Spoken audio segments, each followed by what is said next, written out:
Il était divorcé et je n'ai jamais su et je ne connaissais pas son existence. Quand même si vous dites que vous avez aimé votre mari, si vous avez aimé votre mari, je ne m'assois pas. Si vous avez aimé votre mari, si vous avez aimé votre mari, je ne suis pas impolie. Je ne suis pas impolie, je suis une femme mariée. Asseyez-vous. Je suis une femme mariée. Vous. Mais voilà maintenant la réalité. Vous allez donner les biens de mes enfants. Les biens. Oui. Tu as travaillé pour ça? Je n'ai pas travaillé pour ça. C'est mon mari qui a travaillé pour ça. C'est mon mari qui a travaillé pour ça. Oui. Je suis mariée légalement avec lui. Je suis mariée légalement avec lui. Mais si vous l'aimez tant, pourquoi à sa présence vous n'êtes pas venu réclamer votre mari? Comme vous le dites. À sa présence, je vous prie de regarder cette vidéo très attentivement car elle regorge beaucoup de leçons de vie. En effet, cette jeune femme découvre après la mort de son mari que celui-ci était marié à une femme depuis 10 ans. Et cette dernière vient pour la mettre au dehors et lui arracher tous ses biens. Et bon visionnage. Avec mes enfants, je pouvais le faire. Et quelques mois après l'enterrement, je vivais avec mes enfants, mes 2 enfants, dans la maison que mon mari nous avait laissée, qui appartenait à mon mari. Et un matin, je reçois la visite d'un homme, un huissier, qui me tend un papier me disant que je devais libérer la maison dans un bref délai. Mais de quelle maison il s'agit? Parce qu'à ma connaissance, la maison dans laquelle je suis avec mes enfants appartient à mon mari. Et je suis l'épouse. Je suis mariée légalement avec cet homme. Ça veut dire que les 1-3, ce sont mes enfants et moi. Donc, de quelle propriété parlez-vous? Je tombe des nues. Que non, que je ne suis pas l'ayant droit. Mes enfants non plus. Tu commences ça. Que le propriétaire de la maison veut que je libère la maison dans un bref délai. Quoi? À ma connaissance, je ne sais pas. Je tombe des nues, je suis étonnée, je suis dévastée. À peine quelques mois que mon mari m'a quittée, vous venez m'annoncer cette nouvelle-là, mais je ne comprends pas. Et c'est ainsi que je creuse. Et il s'avérait qu'il y a une dame qui prétend être la femme de mon mari. La femme légale de mon mari. Quoi? À ma connaissance, je suis la seule femme qui l'a marié.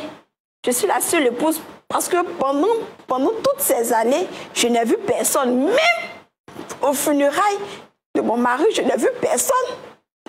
Quand même s'il avait une autre femme, quand même, j'aurais entendu parler d'elle. Au moins, elle allait se présenter quelque part. Je sais pas.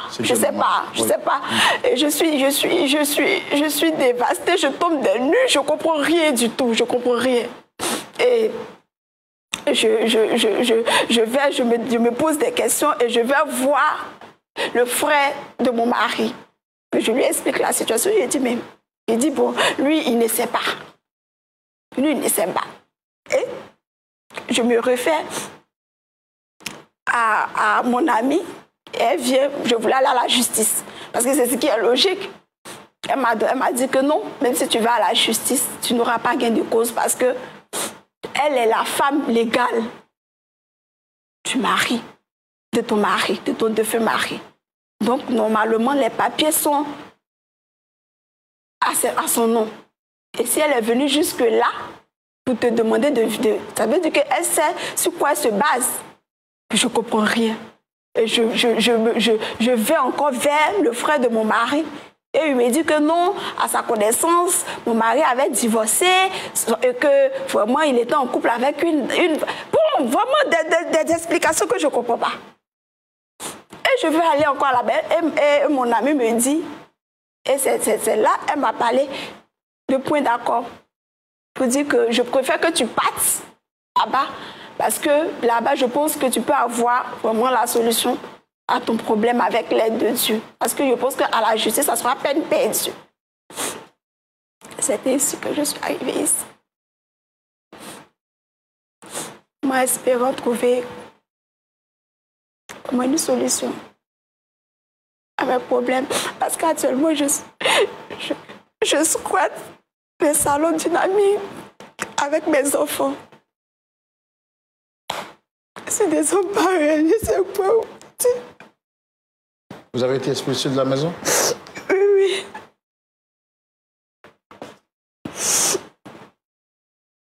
Elle ne m'a pas donné assez de temps. Le temps où j'étais en train de demander, à chercher et autres. Et elle refuse carrément de se présenter à moi, d'entendre toutes choses. Je ne sais pas. Je suis désemparée, je ne comprends rien. Je suis dans le néant. Et Mathéo, on m'explique comme une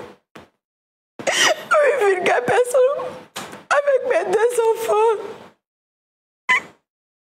Et puis, la solution à mon problème. Je suis désemparée. Oh, dommage, ne pleurez pas, dommage. Vraiment désolé pour tout ce que vous vivez. Ça se voit que c'est vraiment pas de votre faute. On va également recevoir l'autre partie en présence dans cette histoire pour comprendre qu'est-ce qu'il y a exactement. Vous avez souhaité qu'on puisse faire venir l'autre femme en question. On a tout fait pour la rencontrer. Et elle n'a pas refusé de répondre à notre appel. On va la recevoir pour échanger avec elle. Pasteur Tchoumo, est-ce qu'on peut recevoir l'autre femme? Oui, on la reçoit.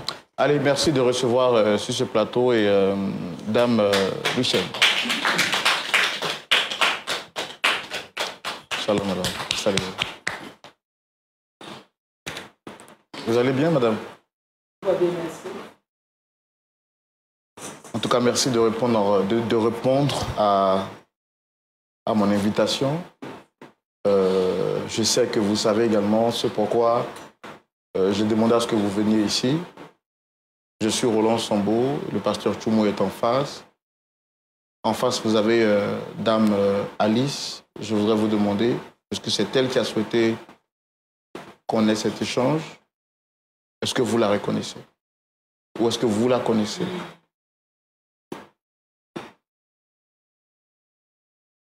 Donc, M. Roland, je vous dis merci. C'est pour votre respect que je suis là. Et c'est pour votre respect aussi que je vais parler. Sinon, si c'est cette insolente-là, cette sauvage-là, tu vois un homme qui est âgé, qui est ton père, et puis tu ne prends pas le contour, et c'est toi qui fais... Je ne sais pas comment m'exprimer. Mais elle est très impolie. Je suis désolée. Elle est très mal élevée. Madame. Si c'était moi, mes enfants que j'ai éduqués, moi, mes propres enfants là, ne pourraient pas se comporter comme elle est. Je me suis comportée comment? Vis-à-vis de moi. J'ai dit que je me suis comportée comment? C'est pour vous que je suis là. Mais elle ne dit rien. Mais on vous a appelé, on vous demande de répondre. Et puis vous dites que je suis insolente. Insolente comment? Je vous ai adressé la parole, je vous ai insulté, je vous ai dit... Qu'est-ce que je vous ai dit? Et que vous me traitez d'insolente. Et puis vous me traitez de sauvage. Pourquoi? Qu'est-ce que j'ai fait? J'ai fait quoi? Moi, je ne suis pas la cause de la séparation de vous et puis votre époux. Et je suis désolée. C'était mon mari et il est venu me présenter les papiers du divorce. Voilà pourquoi je me suis remise à lui. Vous comprenez, non? Et puis vous m'insultez. Non, je ne peux pas vous permettre de parler, mais pourquoi vous m'insultez? Vous m'insultez pourquoi? Calmez-vous. Vous m'insultez pourquoi? Calmez-vous, s'il vous plaît. De un, vous êtes méchante, vous êtes sans cœur, vous me mettez à la rue, moi et puis mes enfants, et vous venez sur ce plateau, je ne vous ai encore rien dit, et vous m'insultez pourquoi? Qu'est-ce que j'ai fait? Calmez-vous. Qu'est-ce que moi j'ai fait? Calmez-vous. La sorcière qui a tué mon mari, qui m'a privé de mon époux depuis 10 ans, elle, celle-là. Si c'est pour elle, je ne peux pas me retrouver ici. Et je ne peux même pas me parler avec elle. Parce que je ne sais pas ce que je vais dire. Je parle avec qui même? Pour qui je vais me déplacer même, je ne vois pas. D'accord. Vous avez dit que vous êtes là parce que, par respect pour moi, c'est moi qui ai mené cette démarche auprès de vous. Merci. Donc, expliquez-nous qu'est-ce qu'il y a exactement. Dame Alice, je voudrais que vous vous calmiez, s'il vous plaît, pour qu'on essaie de comprendre également. Je me suis mariée, effectivement, jeune aussi, avec mon époux. Et quand on se prenait, il n'avait pas de boulot. Il n'y avait pas de travail. Et j'étais déjà aisé, j'avais déjà le minimum, j'avais l'argent. Quand on se prenait. Mais je suis autoritaire. Donc, à cause de ce comportement, ses parents ne m'ont jamais accepté. Et toutes ces choses-là, vraiment, il a fait fi de toutes ces choses et puis on est restés ensemble. Et à un moment donné de notre marche, après 3 enfants, mon frère aîné, qui a une société, a décidé de me mettre dans sa société. Et j'ai demandé qu'il mette plutôt mon époux. Parce que c'est lui l'autorité de notre famille. Donc si lui il a du travail, moi je peux m'occuper des enfants. Et c'est comme ça qu'il a eu du boulot. C'est de là est parti les biens dont elle parle, qu'elle s'approprie, qu'elle pense que c'est pour son mari, que c'est pour elle. Ce n'est pas pour lui. La maison où elle vivait, je savais qu'elle était dans cette maison, avec lui.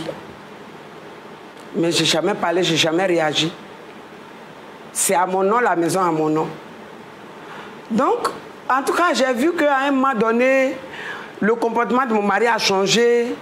En tout cas, c'était plus trop ça. Qu'est-ce qui ne va pas? Il ne me dit rien, il ne m'explique rien. Mais qu'est-ce qui ne va pas? Et à un moment donné, il m'a amené au tribunal. Il a décidé de m'amener au tribunal. Mais qu'est-ce qu'on ne peut pas résoudre dans notre couple ici que tu amènes au tribunal? Est-ce qu'on a besoin d'aller au tribunal pour nous entendre? Il ne m'a pas écouté. Et il est allé au tribunal. Et on s'est retrouvés au tribunal, lui et moi, après 5 enfants. Et lorsque nous nous sommes retrouvés au tribunal, j'ai dit à madame le juge que j'aime encore mon homme. Oui, tout ce qui me reproche, qu'ils le disent, et puis je vais changer. Puisque on a quand même Dieu dans notre vie. Nous sommes chrétiens, donc si ça ne va pas, on peut prier, on peut échanger. Si on voit que ça ne va pas, on peut aller vers le pasteur. Mais il n'y a rien de toutes ces choses-là. Mais on se retrouve au tribunal, je ne trouve pas ça normal. Mais on était déjà au tribunal.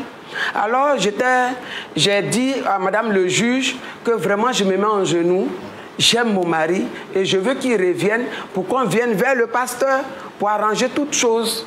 Parce que je peux changer à la lumière de la parole. Toutes ces choses, j'ai proposé, il dit qu'il ne veut rien savoir. Et c'est comme ça qu'il dit que ton aimé là, tu vas me trouver à la maison et puis tu vas voir comment tu vas m'aimer. Voilà ce qu'il a dit là-bas et puis on s'est quitté. Quand on est rentré, il a pris toutes ses affaires et il a déménagé. Je ne sais où. Jusqu'aujourd'hui. Donc, au fur et à mesure, en tout cas, j'ai envoyé tout le monde vers lui. J'ai fait toutes sortes de démarches. Ça n'a jamais marché. Ça n'a pas abouti. Donc, je devais maintenant me tourner vers l'Éternel des armées. Donc, je ne pouvais fléchir les genoux et crier à Dieu. Et comme Dieu a le temps, j'attendais toujours le temps de Dieu. Quand son temps va arriver, il va faire pour moi. Il va me ramener mon homme parce que je l'aime. C'est ce que j'ai attendu. J'attendais. Et un matin, on m'envoie la nouvelle. D'abord, avant ça, il y a des gens qui sont venus, mes beaux-parents qui sont venus me dire, les mêmes qui ne m'aimaient pas, sont venus aussi me dire, il y en a qui viennent, et puis il y en a qui sont de l'autre côté. Eux tous, ils étaient d'abord de l'autre côté. Donc il y a quelques-uns qui sont venus me dire que oui, ton mari, voici où il est dans ta maison de temps, voici, il vit avec une femme, ils ont 2 enfants. Ah, c'est très bien. Mais seulement qu'il pense aussi à nous. Ce qui m'a plu, ce qui me plaisait chez lui, et vraiment mon mari, il est vraiment doux, c'est un homme exceptionnel. Sincèrement, comme elle l'a dit, c'est vraiment mon mari. Ça dit, malgré que c'était comme ça, la condition était difficile, mais il a toujours pensé à sa petite famille. Il nous a toujours apporté de quoi manger, de quoi payer l'école des enfants. En tout cas, ça, il le faisait. Mais c'est mon côté qui était complètement banni, c'est mon côté, il n'y avait plus d'espoir, sincèrement. Donc, toutes ces choses-là se sont passées dans notre vie. Et tous ses frères sont venus aussi m'expliquer toute la vie qu'il menait dehors. Donc, je ne pouvais que fléchir genoux et attendre le temps de Dieu. Malheureusement pour moi, mon époux ne m'est plus revenu. Lorsqu'on m'a appelé, il est mort. Donc il était maintenant sans vie. C'est elle qui a profité de lui. Elle a tout fait avec lui. C'est elle qui sait maintenant qui est mon mari. C'est elle qui voyageait, c'est elle qui était épanouie, c'est elle qui a bénéficié de tout. Parce que j'étais sa femme. À sa mort, je me suis retrouvée au village humiliée. Moi qui suis sa femme légale. Non, non, c'est moi qui suis sa femme légale. J'ai été humiliée. Et ça, c'est pas de ma faute. Je suis désolée. Mes enfants et moi, on était quelque part. On n'avait pas droit à notre maison que nous avons construite au village. C'est elle qui régnait. Non, son règne est fini. Ou bien c'est pas fini, ça existe encore. Elle pense que je bois par mes narines ou quoi. C'est une sauvage comme ça, je ne sais pas d'où elle sort. Elle vient, trouble mon foyer. Et puis ça ne lui suffit pas. Ça ne suffit pas. Elle doit me tenir tête. Je vous tiens tête. Elle n'a qu'à me tenir tête. Et puis d'ailleurs, je ne suis pas une sauvage. Frère Roland, dites-lui, je ne suis pas une sauvage. Elle est une sauvage. Je ne suis pas une sauvage. Il ne faudrait pas qu'elle m'insulte. Il ne faudrait pas qu'elle m'insulte. Je ne suis pas une sauvage. Et puis, pour votre gouverne, madame, moi, je n'ai pas volé votre mari. Il était divorcé. Et je n'ai jamais su. Et je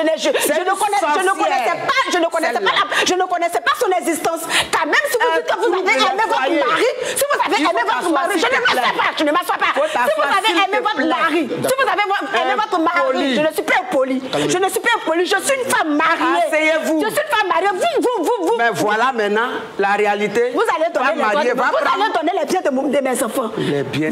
Oui. Tu as travaillé pour ça? Je n'ai pas travaillé pour ça. C'est mon mari qui a travaillé pour ça. C'est mon mari qui a travaillé pour ça. Oui. Je suis mariée légalement avec lui. Je suis mariée légalement avec lui. Mais si vous l'aimez tant, pourquoi à sa présence vous n'êtes pas venu réclamer votre mari? Comme vous le dites.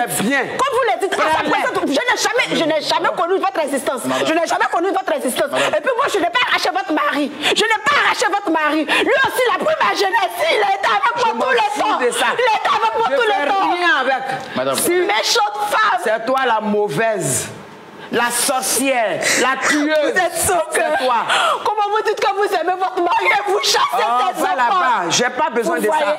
C'est moi qui suis impoli, mais c'est vous qui m'insultez tout le temps. J'ai dit, tu ne peux que payer. Madame, donnez les biens de mes enfants, c'est tout. Tu récoltes là, ce que tu dois récolter, c'est ce que tu es en train de récolter. Tu comprends? Ça ne fait que commencer. Moi, tu m'as fait pleurer durant 10 années. C'est pas moi qui vous ai fait pleurer. 10 années, j'ai pleuré. C'est ton tour maintenant. Il ne vous aime plus. Il ne vous aime plus. D'accord, madame. Voilà pourquoi il s'est marié avec moi. Madame. Et je vous répète, je le dis et je le redis. Je n'ai pas été la cause de votre séparation. Petite sorcière. Je ne suis pas une sorcière. Je ne suis pas une sorcière. Madame. Et je n'ai pas été la cause. Jamais. Gâteuse de foyer. Madame. Jamais. Il était divorcé. Il n'était plus avec vous quand il me mariait. Quand il est divorcé, alors, au tribunal de récupérer tes biens, pourquoi tu te retrouves ici alors? Vous pensez que vous êtes chrétienne, vous dites que vous êtes chrétienne, et puis vous troublez les foyers des gens. Je n'ai pas troublé le foyer de quelqu'un, c'est ce que je dis. Je ne suis pas une sorcière. Madame. Je ne suis pas une sorcière. Arrêtez. Qu'elle arrête de m'insulter, sorcière. Qu'elle arrête de m'insulter, je ne suis pas une sorcière. Moi, je suis au contraire, c'est vous qui l'avez tué. Parce que c'est avec moi qu'il voyageait. C'est avec moi qu'il était. C'est moi qui l'aimais. Et il m'a aimé. Il m'a aimé. Calmez-vous. Debout. Je suis tranquille. Elle est méchante de la mauvaise. C'est toi la méchante. Moi, je n'ai pas séparé. Madame. C'est toi la méchante, c'est toi la mauvaise. Vous dites que vous prenez l'image des chrétiennes et puis vous ravagez de la mari des autres. Vous faites pleurer le cas des femmes. Il a venu me présenter la famille du divorce. Voilà pourquoi j'ai accepté de me récupérer tes biens. Durant toutes ces 12 années que j'ai vécu avec elle, elle n'a jamais venu se présenter. Je n'ai jamais vu. Je ne connaissais pas son existence, vous comprenez? Je ne connais pas son existence. Qui t'a dit que je ne respecte pas? Moi, je vais discuter avec toi. Qu'elle arrête de dire que j'ai été la base de la séparation. Jamais. Calmez-vous. Tu as l'âge de mes enfants. Moi, je ne peux jamais discuter avec toi. Madame, calmez-vous, s'il vous plaît. Calmez-vous. On est ici pour régler la situation, pas pour l'envenimer ou pour l'empirer. Si vous êtes venu ici, c'est parce que vous voulez qu'on trouve un point d'accord. Mais si vous prenez la parole de cette manière, on ne pourra pas trouver une solution. C'est un tohu-bohu, on ne pourra pas trouver une solution. Donc, tout ce que moi je peux faire, c'est de vous calmer. C'est dans le calme qu'on s'écoute et c'est dans le calme qu'on trouve des solutions. Et le nom de l'émission, c'est Point d'accord. On veut trouver un point d'accord. Mais on ne veut pas que vous ne soyez point d'accord. Donc, si vous êtes calme, on pourra vous aider. Dame Alice, calmez-vous. Je comprends votre situation. Alors, madame, quand vous dites que vous êtes mariée depuis 10 ans... Plus que ça. Plus que ça? Oui, mon mariage fait plus que ça. Est-ce que vous avez si vous voulez, je peux bien, si vous me permettez, je peux aller chercher les preuves. Vous avez quand vous parlez des preuves, c'est quoi exactement? Mais les documents qui vous montrent que je suis l'épouse, je les ai. Si vous me permettez seulement, je me lève pour prendre. Pour vous les montrer. Vous les avez avec vous aussi? Oui, je suis venue avec. Ok, allez-y. Merci.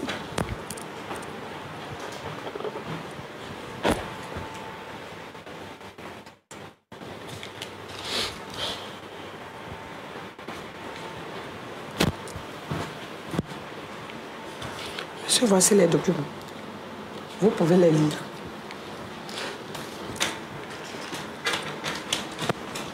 Je n'ai jamais divorcé. Dans les documents qu'il lui a montrés, il allait, comme il a l'argent, il allait s'arranger parce qu'il aime une femme. Il veut se présenter. Donc il allait payer. Il n'a jamais divorcé. Je suis l'épouse. Si elle est l'épouse, elle n'a qu'à aller au tribunal. Le divorce n'a jamais été consommé? Jamais. Jamais. Voici les documents. Et comment, si je n'ai pas les preuves, ou bien si je n'ai pas les documents, comment je peux aller la déloger en tant qu'épouse? Pourquoi avoir attendu tout ce temps pour pouvoir faire cela? Ben, je n'ai pas attendu tout ce temps. Je ne sais pas avec qui je devrais discuter. La personne avec qui je pouvais parler, la seule personne, c'était mon époux. C'est tout. Je n'ai pas affaire à la petite fille là. C'est parce qu'elle est guindée. Sinon, moi, je peux même pas discuter avec elle. C'est pour ça que je vais doucement. Est-ce que du vivant de votre mari, vous avez essayé quand même, vous, d'entrer en contact avec elle, puisque vous dites que vous êtes l'épouse légale et c'est votre droit? Oui, mais je n'ai pas cherché à la voir parce que je vous dis que je n'avais pas affaire à elle. J'ai affaire à mon époux. Si mon époux me donne l'occasion de parler avec lui, je parle avec lui. On s'entend, s'il veut aller avoir une deuxième femme, il n'y a pas de souci. Mais qu'on s'entende au moins, sinon on est des chrétiens, non, on n'a pas besoin. La Bible a dit, l'homme quittera son père et sa mère, s'attachera à sa femme, il formera une seule chair. Il n'a pas dit que l'homme doit avoir 3 femmes, il doit avoir 2 femmes. Ce n'est pas possible. Donc, en tant que chrétien, il ne doit pas vivre une vie comme ça. Donc, moi, je ne peux parler qu'à mon époux. Et non, celle-là, c'est une petite fille de rien du tout. Je ne peux pas discuter avec elle. Puis je ne peux même pas regarder d'abord, me regarder même de la manière dont elle parle, de la manière dont elle s'élève. Non, je n'ai pas le temps de ça là. Je ne peux pas. Je ne peux pas discuter avec elle. La seule personne à qui j'ai affaire, c'est mon époux. Mais vous dites que quand votre époux est décédé au village, même les parents ne vous reconnaissent pas, ça ne vous a rien dit? Oui. Mais ils savent que chez eux, je suis divorcée. Vous voyez, chez eux, je suis divorcée, je ne suis plus la femme de leur femme. Si votre mari ne vous s'entendait pas avec vous tellement et que vos beaux-parents aussi ne vous acceptaient pas, est-ce que c'est pas parce que vous étiez vous le problème? Bon, je ne sais pas, puisqu'on ne m'a jamais rien expliqué. Ce qui est sûr, je suis autoritaire. Je suis autoritaire. Mon oui, c'est oui, mon non, c'est non. Voilà. Donc pour ça, vous savez très bien que quand quelqu'un dit la vérité, il n'est jamais aimé. On aime quand on nous ment. Alors que moi, je ne contourne pas. Donc, je ne peux pas être aimé. Et puis, qu'il m'aime ou pas, bon, ça me dit rien. Votre mari, jusqu'à preuve du contraire, vous l'aimez? Bien sûr. Oui. Alors, vous êtes au moins informé de l'existence des 2 enfants qu'elle a eu avec votre mari?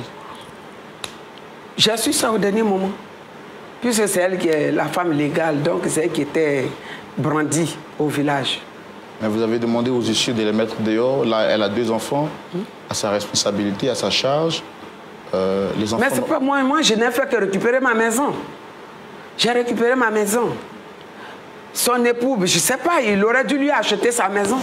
S'il n'a pas fait, ben, ce n'est pas ma faute, je suis désolée. Mais si vous dites que vous aimez tant votre mari... C'est toi qui l'aimes, moi je ne l'aime pas. Vous ne l'aimez plus. Prends-le. Pourtant, vous venez de dire que vous l'avez aimé. Toi, elle est là-bas. Si vous l'avez aimé, toi. pourquoi chasser ces deux enfants? Moi, je ne parle pas de moi. Je parle pas de moi. Je parle de mes enfants. C'est toi la femme légale. Je parle de mes enfants. Si vous l'avez vraiment aimé, pourquoi chasser ces deux enfants? Prends tes documents, tu vas aller au tribunal. C'est le sang de votre mari. Oui, c'est son sang. C'est pas pour moi. C'est mon sang. Elle a pitié de mes enfants. J'ai dit, c'est mon sang. Tu dis le sang de ton mari que tu as bien aimé. Il faut bien garder ses enfants. Moi aussi, j'ai gardé pour moi. J'en ai 5. Il m'a laissé avec les 5. J'ai grouillé pour les supporter. Fais pour toi aussi. C'est le moment de faire pour toi. C'est le moment de pleurer comme tu m'as fait pleurer hier.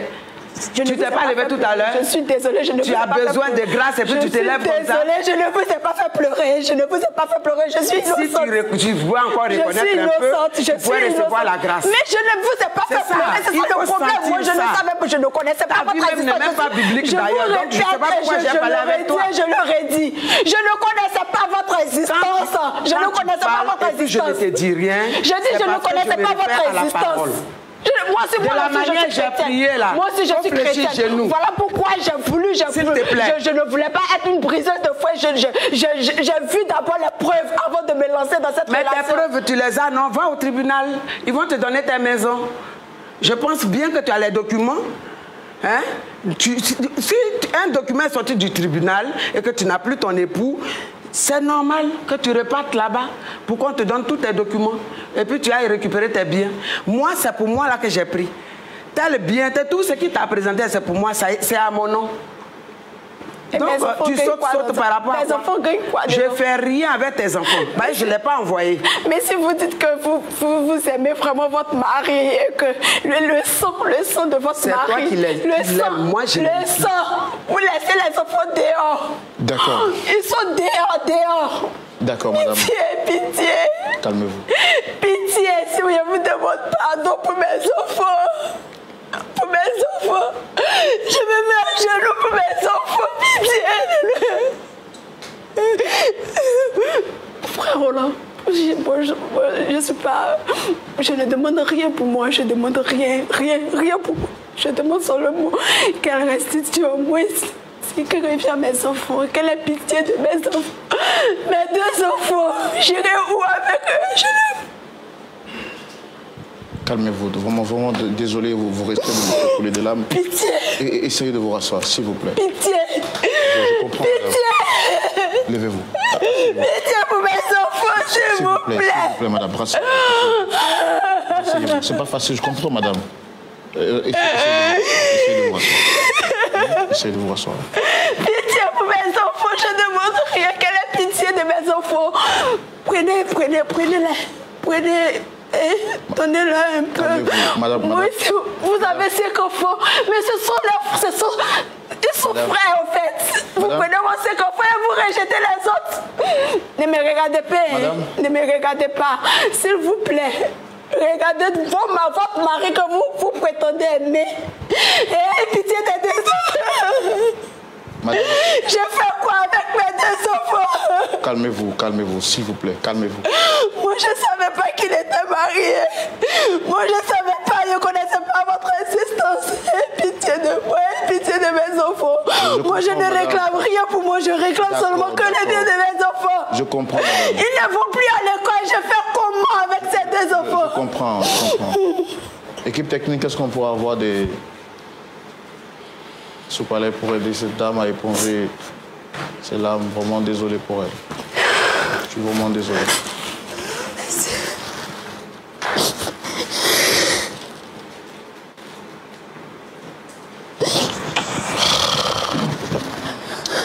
Pasteur Toumo, voici une situation moi qui me dépasse. Je suis vraiment au bord des larmes et un homme doit rester fort, il ne doit pas pleurer. C'est ce qu'on dit. Que nous dit la Bible? Quel est votre point de vue sur cette situation? Mon frère Roland. Que faire dans ce genre de situation? Merci de me donner la parole. Alice. Pasteur. Il faut sécher tes larmes.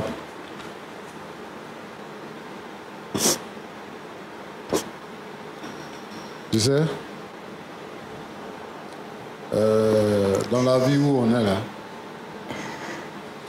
il y a une manière pour se faire accepter. J'ai écouté ton histoire, une histoire très émouvante d'ailleurs. J'avoue que moi-même j'ai failli couler des larmes. Je comprends que tu souffres. Mais quand tu nous parles, tu dis que le monsieur, au moment où tu le croisais, il devait avoir 50 ans. Peut-être plus. Et toi, tu avais 16 ans. Je comprends, hein, parce que, bon, tu as dit que tu viens d'une famille modeste et que, bon, ben, le premier jour de votre rencontre, il t'a donné 10 000 francs, donc il s'est occupé de toi. Donc, c'est cela. Mais si quelqu'un est âgé que toi comme ça, qu'il a l'âge de ton père, ça signifie qu'il va mourir avant toi. Donc ça aussi, il faut que tu saches ça. Parce que vous n'avez pas le même âge. Roland, comme moi j'ai l'habitude de le dire ici, moi je veux que les jeunes se marient entre eux. C'est ça. Les jeunes là, n'ont qu'à se marier entre les jeunes filles, n'ont qu'à marier les jeunes garçons n'ont qu'à marier les jeunes filles.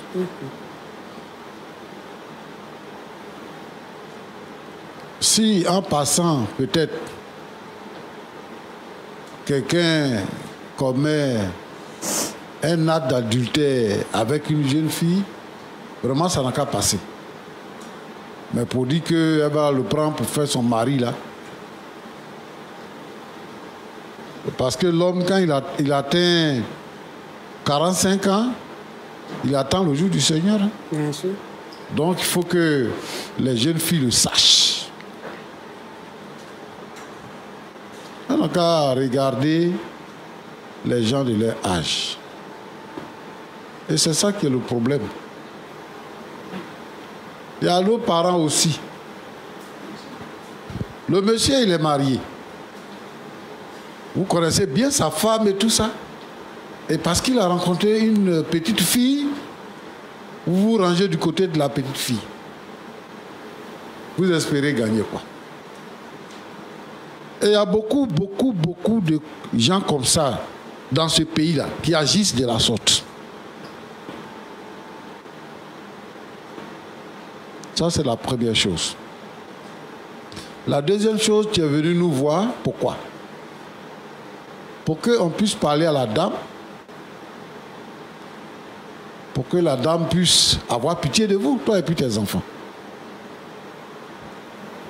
Quand tu la regardes là, c'est ta maman. Mais ta façon de parler, de t'adresser à elle, nous embarrasse, nous tous. Pasteur, moi je suis venue en paix, c'est elle qui m'a injuré pour la première. Quand on vient en paix, on n'est pas excité comme tu l'es. Comme tu as déjà pris son mari, donc maintenant c'est ta rivale, tu peux lui parler comme tu veux. Alors que tu sais qu'actuellement, celui qui pouvait te défendre là, il est décédé. Donc tu n'as plus de défenseur. Tu dis quoi? Tu donnes dans le salon de ton ami. Tes enfants ne vont plus à l'école. C'est ce problème-là qu'on doit régler. C'est de ça qu'on doit parler. C'est ça qu'on doit régler.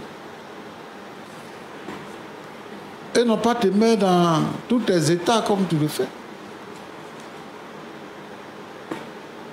Sinon, nous, on comprend ton problème. Et on a beaucoup de compassion pour toi. Beaucoup de courage. Mais, moi, je veux demander aux jeunes filles, là, si vous devez vous adresser à une femme d'un certain âge, il y a des manières. C'est pas comme ça, là. Il y a des manières. Donc, cette façon de faire, là, est mal. Et je ne veux même plus que tu prennes la parole pour parler à la dame. Tu vois que, finalement, ce que tu devais faire logiquement, c'est ça que tu fais à la fin. Tu te mets à genoux pour demander pardon. Nous, on est là pour demander pardon. Donc, il faut nous mettre à l'aise pour qu'on puisse demander pardon. Dans un premier temps, c'est ce que je peux te dire. Ma soeur. Oui, papa. Ça va? Tout va bien, papa. Comment tu t'appelles? Amélie. Amélie. D'accord. Vraiment, nous les hommes, souvent on ne sait pas ce qu'on veut. Très souvent on ne sait pas ce qu'on veut. Parce que tel que tu l'expliques, tu as rencontré quelqu'un que tu as aimé et en quelque sorte c'est toi qui l'as fait. Et finalement, il t'abandonne. Sans raison. Il s'en va. Et aussi ses parents t'abandonnent. On ne sait pas ce qu'il a dû dire à ses parents et tout. Et il ne demande même pas après ses enfants, les enfants qu'il a eus avec toi. Il ne demande pas après ses enfants. Tu les élèves seuls. Yako. Que le Seigneur te fortifie. Je sais que tu es une dame forte et tout ça. Que le Seigneur te fortifie. Amen. Tu n'es pas la seule. Tu n'es pas la première et tu ne seras pas la dernière qui vit cette situation. On a beaucoup de témoignages de cette situation-là. Mais tu vois, tu es une maman. Et c'est ce côté-là que je voudrais que nous puissions explorer. La petite, elle est venue nous voir et nous, on a dit qu'il faut qu'on parle avec vous pour faire appel à votre compassion. Donc vraiment, tu es venu là. Nous, on veut te demander pardon. Ce n'est pas de sa faute. Elle n'avait que 16 ans. Et ses parents n'ont pas de moyens.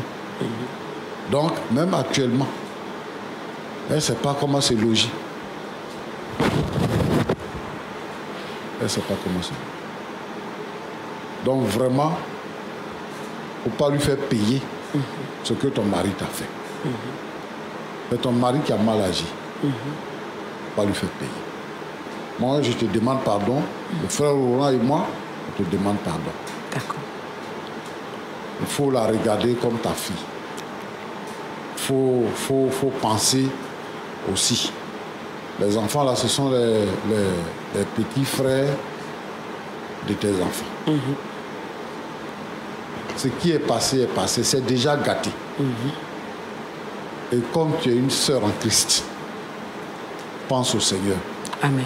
Et il faut faire quelque chose pour aider cette jeune dame-là avec ses enfants. Amen.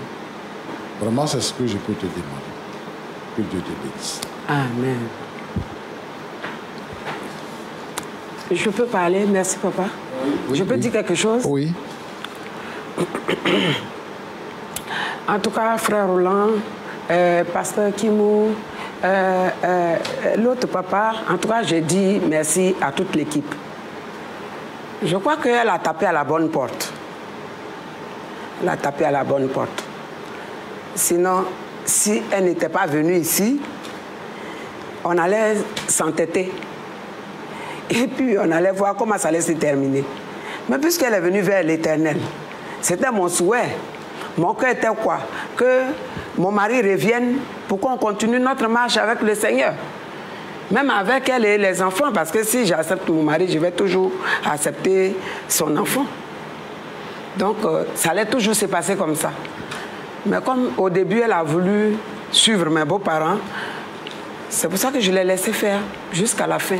Mais je crois qu'elle a été guidée par Dieu et elle est venue taper à la bonne porte pour venir se confier aux serviteurs de Dieu pour que ce problème soit résolu. Je crois qu'en lisant la Bible, dans le livre de Romains chapitre 3, verset 23, nous dit que car tous sont péchés sont privés de la gloire de Dieu. Mais quand on lit le 24 nous dit que mais ils sont gratuitement justifiés par le moyen de la rédemption en Jésus-Christ. Donc on est gratuitement justifié par grâce, par le moyen de la rédemption en Jésus-Christ. Est-ce qu'on a fait quelque chose pour que nos péchés nous soient pardonnés? Non. Il a fallu que Dieu envoie son Fils Jésus-Christ pour faire ce travail à notre place. Et si Jésus-Christ a accompli cette mission, et qu'on peut comprendre que normalement, on doit se voir comme des voleurs, des brigands, qui devraient se retrouver en prison. Parce qu'on est des braqueurs. On est des grands bandits, des grands chemins. Mais quelqu'un est venu et puis il a pris notre manteau qui est couvert de sang. Et puis il s'est vêtu avec, et puis il a pris nous notre manteau, notre chemise, et puis il l'a porté. Si les policiers rentrent, ils vont prendre qui? Ils vont prendre celui qui est en sang. Ils ne vont plus prendre celui qui est bien vêtu. C'est le cas. Jésus-Christ n'a rien fait. La Bible nous a montré qu'il n'a jamais péché. Mais voici que Jésus, qui n'a jamais péché, a pris tous nos fardeaux, tous nos péchés, pour que nous, on soit justifiés par sa grâce.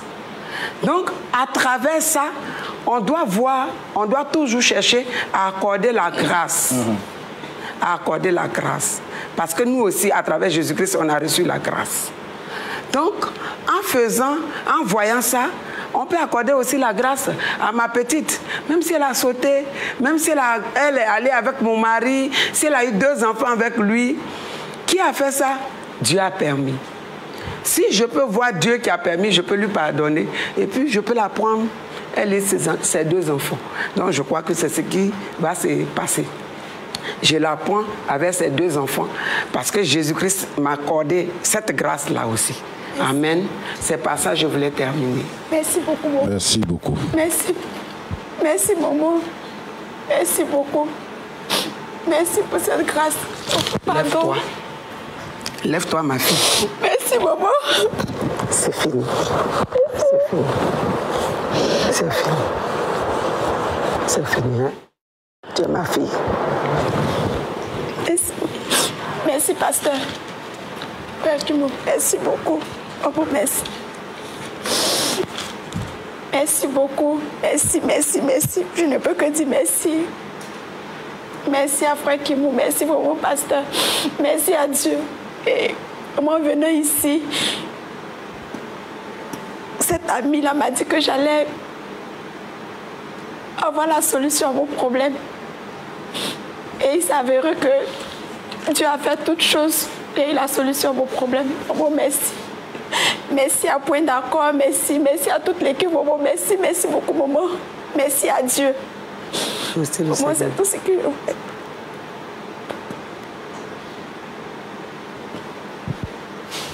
Pasteur Tchoumou. Oui. Si cette émission n'existait pas, il aurait fallu la créer. Oui, vraiment. On bénit le Seigneur. Amen. Tout est bien, qui finit bien. À Point d'accord. On est toujours d'accord. On est toujours d'accord. Oh, merci. Que la gloire revienne au Seigneur. Amen. Et vraiment, on tire beaucoup de leçons de cette histoire qu'on vient de voir aujourd'hui. Il faut qu'on fasse vraiment attention, nous les jeunes, pour ne pas se laisser tromper par le diable. C'est un menteur. N'est-ce pas, pasteur? Oui. Le plus marrant, c'est que du vivant de son mari, cette femme n'est jamais venue se présenter pour dire non que c'est toi la voleuse de mari. Que doit-on faire? N'oubliez pas de vous abonner. Que Dieu nous bénisse. Amen.